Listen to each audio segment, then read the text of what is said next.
ആ ഹലോ, ഞാനിത് വർക്കൗട്ടൊക്കെ കഴിഞ്ഞിട്ട് ഒന്ന് ഫ്രഷായി ഒരു സലാഡ് ഉണ്ടാക്കാൻ വേണ്ടിയിട്ട് ഉള്ളി അരിയാണ്. ഇപ്പോൾ ഉള്ളീനെ കണ്ടപ്പോഴാണ് എനിക്ക് കുറച്ച് കാര്യങ്ങളൊക്കെ നിങ്ങളോട് ഷെയർ ചെയ്യണമെന്ന് തോന്നുന്നത്. നമ്മുടെ ഉള്ളി അരിയുമ്പോൾ എല്ലാവരും കരയും അല്ലേ? കരച്ചിൽ ഉറപ്പാണ്. നമ്മൾ അരിയുന്നവരും അടുത്തിരിക്കുന്നവരും ഒക്കെ കരച്ചിൽ ഷുവറാണ് അല്ലേ? ഈ ഉള്ളി അരിയുമ്പോൾ കരയുന്നതിൻ്റെ ഒരു കഥയുണ്ട്. ഞാൻ ചെറുപ്പത്തിലൊക്കെ കേട്ടതാണ്. എന്താണെന്ന് വെച്ചാൽ ഉള്ളിയും പച്ചമുളകും തക്കാളിയും ഭയങ്കര ക്ലോസ് ഫ്രണ്ട്സാണ് കേട്ടോ. അങ്ങനെ അവർ ഒരു പ്രാവശ്യം ഇങ്ങനെ തീരുമാനിച്ചു, ഞാൻ മരിച്ചാൽ നീ കരയോ എന്നൊക്കെ ചോദിച്ചിട്ട് അങ്ങനെ ആദ്യം മരിച്ചത് തക്കാളിയാണ് കേട്ടോ. തക്കാളി മരിച്ചപ്പോൾ ഇവർ പച്ചമുളകും ഉള്ളിയും ഒക്കെ ഒരുപാട് കരഞ്ഞു. പച്ചമുളക് മരിച്ചപ്പോൾ കരയാൻ ഉള്ളി ഉണ്ടായി, പക്ഷേ ഉള്ളി മരിച്ചപ്പം കരയാൻ ആരും ഉണ്ടായിട്ടില്ല.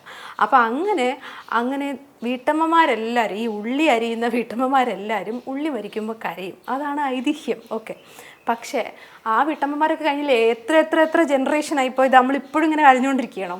അപ്പോൾ ഇനി നമ്മൾ കരയണ്ട, കരച്ചിലൊക്കെ നിൽക്കുക. അപ്പോൾ കരച്ചിൽ നിൽക്കാനുള്ള കുറച്ച് ടിപ്സാണ് ഇന്ന് ഞാൻ നിങ്ങളോട് പറയാൻ പോകുന്നത്. ഈ സവോള ഒരുപാട് ഫൈബർ ഉള്ള ഒരു സംഭവം തന്നെയാണ്. അപ്പോൾ അതുകൊണ്ട് തന്നെ എല്ലാ ദിവസവും ഒരു സവാളയെങ്കിലും നമ്മൾ അകത്താക്കണം കേട്ടോ. ഇനി ഞാൻ ഇത് എങ്ങനെയാണ് നമ്മൾ കരയാതിരിക്കുന്ന ടിപ്പ്, അതാണല്ലോ നമ്മൾ പറഞ്ഞുകൊണ്ടിരുന്നത്. ഇത് എങ്ങനെയാണ് കരച്ചിൽ വരുന്നതെന്ന് നിങ്ങൾക്കറിയോ? ഈ സവോള 3 ലെയറുകളിലായിട്ടാണല്ലോ ഉള്ളത്. അപ്പോൾ അതിലെ ഏറ്റവും ഉള്ളിലുള്ള കോർ ലെയർ നമ്മൾ പൊട്ടിക്കുമ്പോൾ അത് പുറത്തോട്ട് അറ്റ്മോസ്ഫിയറുമായിട്ട് ചേർന്ന് അതൊരു ഗ്യാസ് എൻസൈം പുറത്ത് വിടും.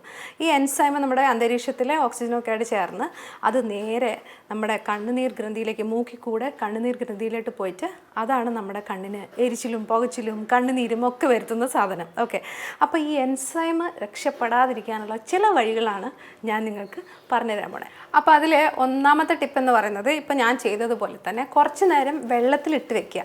വെള്ളത്തിലിട്ട് സവോളയൊന്ന് നന്നായിട്ട് തണുപ്പിക്കുക. അതിന് ശേഷം നമ്മൾ അരിഞ്ഞു കഴിഞ്ഞാൽ ഈ ഒരു എൻസൈമിൻ്റെ ഒരു ആക്ടിവിറ്റി കുറയും. അപ്പോൾ അതുകൊണ്ട് തന്നെ നമുക്ക് നമ്മുടെ മൂക്കിലേക്കൊന്നും ആ ഗ്യാസ് വരാനുള്ള സാധ്യതയില്ല. അതാണ് ഒന്നാമത്തത്. പിന്നെ മറ്റൊരു ടിപ്പെന്ന് പറയുന്നത്, നമ്മൾ എല്ലായ്പ്പോഴും നമ്മൾ അടുക്കളയിൽ നിന്ന് തന്നെയാണ് ഇതൊക്കെ അരിയുന്നത്. അടുക്കളയിൽ നിന്ന് അരിയണ്ട. ഇനി ഫാൻ ഉണ്ടെങ്കിൽ അടുക്കളയിൽ തന്നെ ഫാനൊക്കെ ഇട്ട് നന്നായിട്ട് സ്പീഡിൽ ഫാനൊക്കെ ഇട്ട് കറക്കിയിട്ട് നമ്മൾ ഉള്ളി അരിയണം കേട്ടോ. അപ്പോൾ അങ്ങനെയാകുമ്പോൾ ഈ ഒരു ഗ്യാസ് പുറത്തേക്കൊക്കെ അങ്ങ് പൊയ്ക്കോളും, നമ്മുടെ കണ്ണിലേക്ക് വരാൻ സാധ്യത കുറവാണ്. അപ്പോൾ ഫാൻ ഇടുമ്പോൾ സൂക്ഷിക്കണം, തൊലിയൊന്നും ഇങ്ങനെ പറന്നു പോകരുത്, പിന്നെ നമുക്ക് ഇരട്ടി പണിയായിരിക്കും കേട്ടോ. അപ്പോൾ അത് ശ്രദ്ധിക്കണം കേട്ടോ. പിന്നെ മറ്റൊരു കാര്യം എന്ന് വെച്ചാൽ, മൂക്കുകൊണ്ട് ശ്വാസം എടുക്കാതെ വായ കൊണ്ടൊന്ന് ശ്വാസം എടുത്ത് നോക്കിയേ ഉള്ളി അരിയുമ്പോൾ.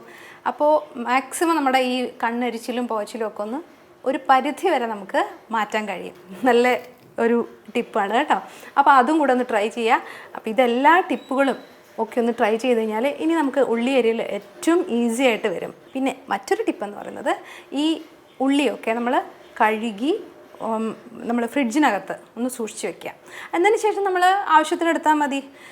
മൊത്തത്തിൽ നമ്മൾ കടയിൽ നിന്നൊക്കെ മേടിച്ചുകൊണ്ട് വരുമ്പോഴേ മൊത്തത്തിലൊന്ന് കഴുകിയിട്ട് അങ്ങ് ഫ്രിഡ്ജിലേക്ക് എടുത്ത് വെക്കുക, തൊലിയൊക്കെ കളഞ്ഞിട്ട്. ഓക്കെ, അപ്പോൾ ഇതെല്ലാ ടിപ്പുകളും ഒക്കെ ഒന്ന് ട്രൈ ചെയ്ത് കഴിഞ്ഞാൽ ഇനി നമുക്ക് ഉള്ളി അരിയൽ ഏറ്റവും ഈസി ആയിട്ട് വരും. ഓക്കെ, അപ്പോൾ ഞാൻ എന്തായാലും ഇനി സലാഡിനുള്ളത് അരിയട്ടെ.